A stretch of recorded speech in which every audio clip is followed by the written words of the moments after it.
Hi, this is Manjunath Amritavar and ನೀವು ನೋಡ್ತಾ ಇದ್ರ ನನ್ನ official YouTube channel. Dear friends, ಇವತ್ತಿನ ತರಗತಿಯಲ್ಲಿ ಟಿಇಟಿಗೆ ಮತ್ತು ಸಿಇಟಿಗೆ ಸಂಬಂಧಪಟ್ಟ ಹಾಗೆ ಒಂದು ಕನ್ಫ್ಯೂಷನ್ ಅನ್ನ ಕ್ಲಿಯರ್ ಮಾಡುವಂತಹ ಇನ್ಫಾರ್ಮೇಶನ್ ಅನ್ನ ನಿಮ್ ಜೊತೆ ಶೇರ್ ಮಾಡ್ತಾ ಹೋಗ್ತೀನಿ. ತುಂಬಾ ಅಭ್ಯರ್ಥಿಗಳು ಈ ವಿಷಯದ ಕುರಿತು ಒಂದು ಮಾಹಿತಿಯನ್ನು ಕೊಡಿ ಸರ್ ಅಂತ ಕೇಳ್ತಾ ಇದ್ರಿ. ಹಾಗೇನೆ ಒಂದಷ್ಟು ಅಭ್ಯರ್ಥಿಗಳು ಕೋರ್ಟಿಗೆ ಹೋಗುವಂತಹ ವಿಚಾರವನ್ನು ಕೂಡ ವ್ಯಕ್ತಪಡಿಸ್ತಾ ಇದ್ರಿ. ಸೊ ಅದಕ್ಕಾಗಿ ಮೊದಲು ಇದ್ರ ಬಗ್ಗೆ ಕರೆಕ್ಟ್ ಆಗಿ ತಿಳ್ಕೊಂಡು ಆಮೇಲೆ ನಿಮ್ಮ ವಿಚಾರವನ್ನ ವ್ಯಕ್ತಪಡಿಸುವುದು ತುಂಬಾ ಒಳ್ಳೆಯದು. ಯಾಕಂದ್ರೆ ಕಮೆಂಟ್ ಬಾಕ್ಸ್ ಅಲ್ಲಿ, ನನ್ನ ವಿಡಿಯೋದ ಕಮೆಂಟ್ ಬಾಕ್ಸ್ ಅಲ್ಲಿ ತುಂಬಾ ಅಭ್ಯರ್ಥಿಗಳು ತುಂಬಾ ಪರ ಮತ್ತು ವಿರೋಧವಾಗಿ ಕಮೆಂಟ್ ಗಳನ್ನ ಮಾತಾಡಿದಿರಿ. ನಿಮ್ಮಲ್ಲೇ ನಿಮ್ಮ ಕಮೆಂಟ್ ಗಳಿಗೆ ನೀವೇ ಪರ ಮತ್ತು ವಿರೋಧವಾಗಿ ಕಮೆಂಟ್ ಗಳನ್ನ ವ್ಯಕ್ತಪಡಿಸಿದ್ದೀರಿ. ಅದಕ್ಕೋಸ್ಕರನೇ ಒಂದು ಕ್ಲಾರಿಫಿಕೇಶನ್ ಇರ್ಲಿ ಅನ್ನುವ ಉದ್ದೇಶಕ್ಕಾಗಿ ಈ ಮಾಹಿತಿಯನ್ನ ನಿಮ್ ಜೊತೆ ಶೇರ್ ಮಾಡ್ತಾ ಹೋಗ್ತೀನಿ. ಇದು ಸಿಇಟಿ ಮತ್ತು ಟಿಇಟಿ ಎರಡಕ್ಕೂ ಸಂಬಂಧಪಟ್ಟಂತಹ ಇನ್ಫಾರ್ಮೇಶನ್ ಆಗಿರುತ್ತೆ. ಸೊ ಫಸ್ಟ್ ಗೆ ನಾವು ಟಿಇಟಿ ಬಗ್ಗೆ ಮಾಹಿತಿಯನ್ನ ಪಡೆದುಕೊಳ್ಳೋದಾದ್ರೆ, ನಮ್ಮಲ್ಲಿ ಕರ್ನಾಟಕದಲ್ಲಿ ಒಟ್ಟು 2 ಪೇಪರ್ಗಳು ನಡೀತವೆ. ಅದೆಲ್ಲ ನಿಮ್ಗೆ ಆಲ್ರೆಡಿ ಗೊತ್ತಿದೆ. ಒಂದು ಪೇಪರ್ 1, ಇನ್ನೊಂದು ಪೇಪರ್ 2. ಸ್ವಲ್ಪ ಎಜುಕೇಶನಲ್ ಕ್ವಾಲಿಫಿಕೇಶನ್ ಬಗ್ಗೆ ಗೊಂದಲ ಕ್ರಿಯೇಟ್ ಆಗಿತ್ತು. ಯಾಕಂತ ಹೇಳಿದ್ರೆ ಈಗ ಟಿಇಟಿ ಕನ್ಫರ್ಮ್ ಆಗಿದೆ. ಅದರಲ್ಲಿ ಪೇಪರ್ 1 ಅನ್ನ ಬರೀಲಿಕ್ಕೆ BEd ಆದವರಿಗೂ ಕೂಡ ಅವಕಾಶವನ್ನ ಕೊಟ್ಟಿದೀವಿ ಅಂತ ಹೇಳಿ ನೋಟಿಫಿಕೇಶನ್ ಬಿಟ್ಟಿದ್ರು. ಬಟ್ ಅಪ್ಲಿಕೇಶನ್ ಹಾಕುವಂತ ಸಂದರ್ಭದಲ್ಲಿ BEd ಅನ್ನ ಮಾಡಿದಂತ ಅಭ್ಯರ್ಥಿಗಳು ಪೇಪರ್ 1 ಅನ್ನ ಬರೀಲಿಕ್ಕೆ ಎಲಿಜಿಬಲ್ ಇಲ್ಲ ಅಂತ ಬರ್ತಾ ಇತ್ತು. ಸೊ ಅದ್ ಯಾಕೆ ಆ ರೀತಿ ಆಗ್ತಾ ಇದೆ ಅನ್ನೋದ್ರ ಬಗ್ಗೆ ಡೀಟೇಲ್ ಆಗಿ ತಿಳಿಸ್ಕೊಡ್ತಾ ಹೋಗ್ತೀನಿ. ಸೊ ಮೊದಲಿಗೆ ಟಿಇಟಿ ಪೇಪರ್ 1 ಬರೀಬೇಕು ಅಂತ ಹೇಳಿದ್ರೆ ಎಜುಕೇಶನಲ್ ಕ್ವಾಲಿಫಿಕೇಶನ್ ಏನಿರಬೇಕು? DEd ಆಗಿರಬೇಕು. ಸೊ DEd ಆದವರು ಪೇಪರ್ 1 ಅನ್ನ ಬರೀಲಿಕ್ಕೆ ಎಲಿಜಿಬಲ್ ಇದ್ದಾರೆ. BEd ಆದವರಿಗೆ ಪೇಪರ್ 1 ಅನ್ನ ಬರೀಲಿಕ್ಕೆ ಎಲಿಜಿಬಿಲಿಟಿ ಇಲ್ಲ. ಯಾಕಿಲ್ಲ ಅಂತ ಹೇಳಿದ್ರೆ ಸುಪ್ರೀಂ ಕೋರ್ಟ್ ಆರ್ಡರ್ ಮಾಡಿದೆ. ಏನಂತ? 1 to 5th ಗೆ ಟೀಚ್ ಮಾಡುವಂತಹ ಶಿಕ್ಷಕರು ಪೇಪರ್ 1 ಅನ್ನ ಬರೀಬೇಕು. ಆ ಪೇಪರ್ 1 ಅನ್ನ ಬರೀಬೇಕು ಅಂತ ಹೇಳಿದ್ರೆ, ಅಥವಾ 1 to 5th ಗೆ ಟೀಚ್ ಮಾಡಬೇಕು ಅಂತ ಹೇಳಿದ್ರೆ ಎಜುಕೇಶನಲ್ ಕ್ವಾಲಿಫಿಕೇಶನ್ ಏನಿರಬೇಕು?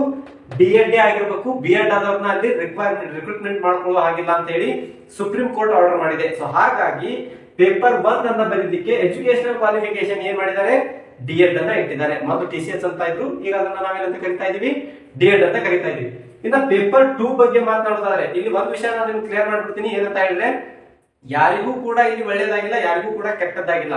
ಸೊ ಇಬ್ಬರಿಗೂ ಸಮಾನವಾಗಿ, ಅಂದ್ರೆ DEd ಮಾಡಿದವ್ರಿಗೂ ಮತ್ತು BEd ಮಾಡಿದವ್ರಿಗೂ ಇಬ್ಬರಿಗೂ ಕೂಡ ಸಮಾನವಾದ ಅವಕಾಶಗಳು ಸಿಕ್ಕಿದಾವೆ. ಯಾವ ರೀತಿ ಅಂತ ನಾನು ನಿಮ್ಗೆ ತಿಳಿಸ್ಕೊಡ್ತೀನಿ. ಸೊ ಪೇಪರ್ 2 ಬರೀಬೇಕಿದ್ರೆ, ಟಿಇಟಿ ಪೇಪರ್ 2 ಬರೀಬೇಕಿದ್ರೆ ಎಜುಕೇಶನಲ್ ಕ್ವಾಲಿಫಿಕೇಶನ್ ಸ್ವಲ್ಪ ಚೇಂಜ್ ಆಗುತ್ತೆ. ಏನ್ ಚೇಂಜ್ ಆಗುತ್ತೆ?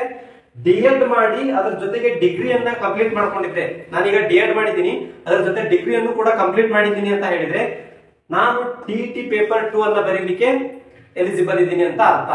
ಸರ್, ನಾನು ಇದನ್ನ DEd ಮಾಡಿಲ್ಲ, ಏನು ಮಾಡಿಲ್ಲ ಅಂತ ಹೇಳಿದ್ರೆ, ಡೈರೆಕ್ಟ್ ನಾನು ಡಿಗ್ರಿ ಮುಗಿಸ್ಕೊಂಡು BEd ಮಾಡಿದ್ದೀನಿ ಅಂತ ಹೇಳಿದ್ರೆ ಪೇಪರ್ 2 ಬರೀಲಿಕ್ಕೆ BEd ಮಾಡಿದವರಿಗೆ ಅವಕಾಶ ಇದೆ. ಬಟ್ BEd ಮಾಡಿದವರಿಗೆ ಪೇಪರ್ 1 ಬರೀಲಿಕ್ಕೆ ಅವಕಾಶ ಇಲ್ಲ.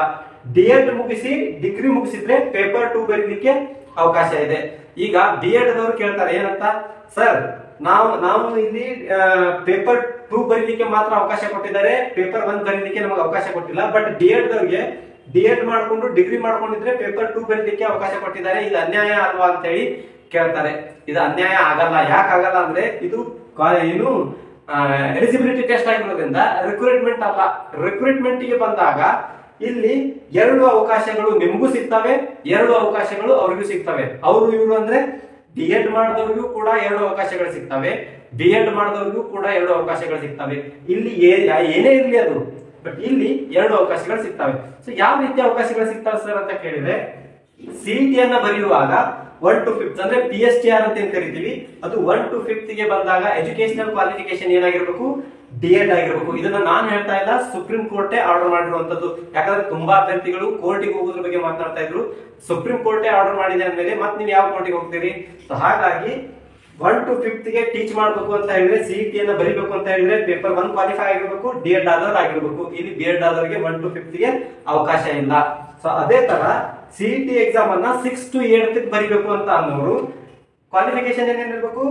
DEd ಆಗಿ ಡಿಗ್ರಿ ಆಗಿತ್ತು ಅಂತ ಹೇಳಿದ್ರೆ ಅದ್ರ ಜೊತೆಗೆ ಪೇಪರ್ 2 ಕ್ವಾಲಿಫೈ ಆಗಿರ್ಬೇಕು.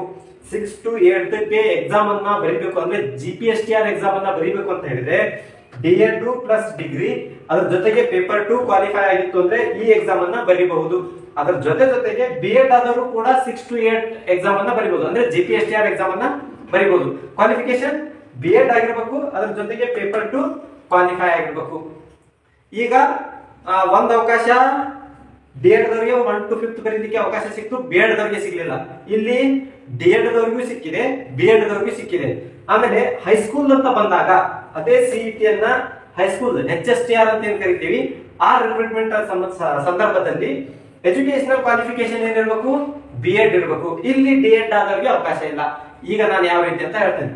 1 to 5th ಗೆ B.Ed ಆದವರಿಗೆ ಅವಕಾಶ ಇಲ್ಲ, ಹೈಸ್ಕೂಲಿಗೆ D.Ed ಆದವರಿಗೆ ಅವಕಾಶ ಇಲ್ಲ. ಇಲ್ಲಿ ಇವ್ರಿಗೆ ಸಪರೇಟ್ ಆಗಿ ಒಂದು ಅವಕಾಶ ಸಿಕ್ಕಿದೆ, ಇಲ್ಲಿ ಇವ್ರಿಗೆ ಸಪರೇಟ್ ಆಗಿ ಒಂದು ಅವಕಾಶ ಸಿಕ್ಕಿದೆ. ಬಟ್ 6th to 8th ಏನಿದೆ ಅಲ್ವಾ, ಅಲ್ಲಿ D.Ed ಪ್ಲಸ್ ಡಿಗ್ರಿ ಆದವರು ಕೂಡ ಎಕ್ಸಾಮ್ ಅನ್ನ ಬರೀಬಹುದು, B.Ed ಆದವರು ಕೂಡ ಎಕ್ಸಾಮ್ ಅನ್ನ ಬರೀಬಹುದು. ಹಾಗಾಗಿ 2 ಅವಕಾಶ D.Ed ಮಾಡಿದವ್ರಿಗೂ ಇದೆ, 2 ಅವಕಾಶ B.Ed ಮಾಡಿದವ್ರಿಗೂ ಇದೆ. ಸೊ ಅದಕ್ಕೋಸ್ಕರ ಇದಕ್ಕಾಗಿ ಹೆಚ್ಚು ತಲೆ ಕೆಡಿಸಿಕೊಳ್ಳುವ ಅವಶ್ಯಕತೆ ಇಲ್ಲ. ಆಮೇಲೆ ಇದಕ್ಕೂ ಕೂಡ ಹೆಚ್ಚು ತಲೆ ಕೆಡಿಸಿಕೊಳ್ಳುವ ಅವಶ್ಯಕತೆ ಇಲ್ಲ. ಎಲ್ಲರಿಗೂ ಕೂಡ ಸಮಾನವಾದಂತಹ ಅವಕಾಶಗಳು ಇದರಲ್ಲಿ ಸಿಕ್ಕಿವೆ. ಎಷ್ಟೋ ಅಭ್ಯರ್ಥಿಗಳು ಕೋರ್ಟಿಗೆ ಹೋಗ್ಬೇಕು ಅಂತ ಹೇಳಿ ಮಾತನಾಡ್ತಾ ಇದ್ರು, ಕಮೆಂಟ್ ಗಳಲ್ಲಿ ಡ್ರಾಪ್ ಮಾಡಿದ್ರು ನಾವು ಕೋರ್ಟಿಗೆ ಹೋಗ್ಬೇಕು ಅಂತ ಹೇಳಿ.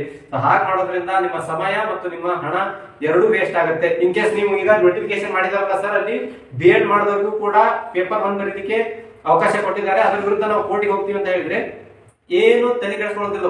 ಆ ನೋಟಿಫಿಕೇಶನ್ ಅನ್ನು ಕ್ಯಾನ್ಸಲ್ ಮಾಡ್ತಾರೆ, ಕ್ಯಾನ್ಸಲ್ ಮಾಡಿ ಮತ್ತೊಂದು ನೋಟಿಫಿಕೇಶನ್ ಅನ್ನು ಬಿಡ್ತಾರೆ. ಸೊ ಹಾಗೆ ಮಾಡೋದ್ರಿಂದ ಟೈಮ್ ವೇಸ್ಟ್, ನಿಮ್ದೇ ಟೈಮ್ ವೇಸ್ಟ್, ನಿಮ್ಮ ದುಡ್ಡು ವೇಸ್ಟ್. ಸೊ ಹಾಗಾಗಿ ಇದನ್ನ ಕರೆಕ್ಟ್ ಆಗಿ ತಿಳ್ಕೊಂಡು ಅಪ್ಲಿಕೇಶನ್ ಅನ್ನ ಹಾಕಿ ಪ್ರಿಪರೇಷನ್ ಅನ್ನ, ನೀವು ಯಾವುದಕ್ಕೆ ಎಲಿಜಿಬಲ್ ಆಗ್ತಾ ಇದ್ದೀರಿ ಅದಕ್ಕೆ ಪ್ರಿಪರೇಷನ್ ಅನ್ನ ಮಾಡಿದ್ರೆ ಖಂಡಿತವಾಗಿಯೂ CET-ಯಲ್ಲಿ ನೀವು ಒಂದು ಪೋಸ್ಟ್ ಅನ್ನ ನಿಮ್ಮದಾಗಿಸ್ಕೊಳ್ಬಹುದು. ಸೊ ಇದಷ್ಟು ಇವತ್ತಿನ ಮಾಹಿತಿ ಆಗಿತ್ತು. ಇನ್ನ ಇದೇ ತರ ಇನ್ನೊಂದು ಮಾಹಿತಿಯೊಂದಿಗೆ ಹೊಸ ವಿಡಿಯೋದಲ್ಲಿ ಮೀಟ್ ಮಾಡೋಣ. ಅಲ್ಲಿವರೆಗೂ ಬಾಯ್, ಹ್ಯಾವ್ ಅ ನೈಸ್ ಡೇ.